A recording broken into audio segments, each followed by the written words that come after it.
আমার হাতের থেকে খাইতেছে, কত সুন্দর লাগে।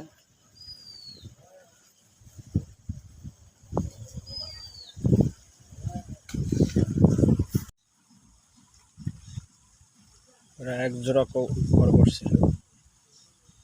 তো ঈদের ছুটিতে যখন আসছিলাম বাড়িতে, আসার পরে আমাদের শেখপুর হাট ব্রিজের পরে লটারি ছিল, আইসক্রিমের লটারি। ওইখানে লটারি কাইটা দুইটা 10 টাকা 10 টাকা 20 টাকা দিয়ে দুইটা খরগোশ আমি পাইছিলাম। লটারি পাইছিলাম আর কি, লটারিতে দুইটা খরগোশ পাইছিলাম।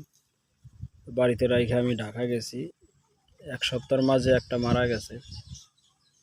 তো এখন এই একটা আসছে, আবার আমি ঢাকার থেকে দেশে আসছি, এখন ঘাস খাওয়াইতেছি। তো এটা একলা হয়ে গেছে, খুবই ভালো লাগতেছে ঘাস খাওয়া দেখে, তাই ভাবলাম একটা ভিডিও বানাই। খুব একজোড়া যখন ছিল খুবই ভালো ছিল, কিন্তু এখন ও একা হয়ে গেছে। সব সময় চুপচাপ থাকে, এখন সব সময় নিঃসঙ্গ আর কি।